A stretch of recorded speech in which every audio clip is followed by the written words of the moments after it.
2026 बद्दल पावसाबद्दल शेतकऱ्यांना एक विश्लेषण देतो।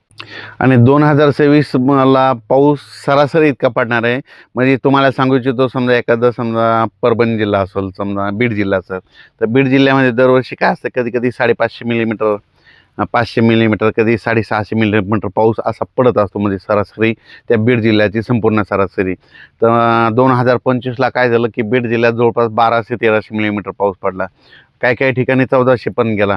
मग तितका असा म्हणजे जसा 2026ला म्हणजे दुप्पट तसा पाऊस पडणार नाही, सरासरी इतका म्हणजे जेमतेमच पाऊस पडणार आहे, मात्र पिकं खूप चांगली येणार आहे, म्हणून हा अंदाज सर्व शेतकऱ्यांनी लक्षात घ्यायचा।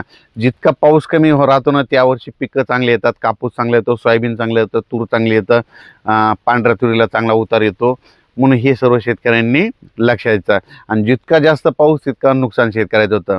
आणि 2026 जर सांगायचं झालं तर काय होणार, थोडा पाऊस कमी राहील, पण काय होणार आहे, सप्टेंबर ऑक्टोबरच्या दरम्यान जे परतीचा पाऊस येईल त्याच्यामध्ये काही काही भागाची सरासरी ओलांडून टाकेल, म्हणजे काही काही मग परतीचा पाऊस काही काही भागामध्ये ते देखील चांगला पडणार आहे, म्हणून हे देखील सर्व शेतकऱ्यांनी लक्षात घ्यायचं।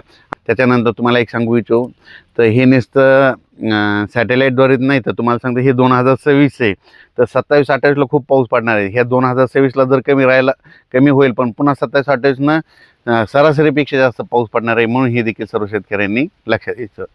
तर 2026ला जेमतेम पाऊस राहणार आहे, म्हणून हा अंदाज लक्षात घ्यायचा। कमी पावसावर येणारी पिकं करा, म्हणजे त्याच्यामध्ये कापूस करा, तूर करू शकता, सोयाबीन करू शकता, लवकर येणाऱ्या जाती करा, लवकर येणाऱ्या जाती सक्सेस राहिलेल्या आहेत, म्हणून हे देखील सर्व शेतकऱ्यांनी लक्षात घ्यायचं। म्हणजे माझं म्हणणं आहे, निसर्गावर शेती केली पाहिजे। निसर्ग म्हणते पाऊस जास्त आहे तर पावसावर येणारी पिकं करायची, निसर्ग म्हणते थंडी जास्त थंडी येणारी पिकं करायची, निसर्ग म्हणते ऊन जास्त आहे आभाळ जास्त आहे तर मग वेलीवरची पिकं करायची, हे सांगू इच्छितो।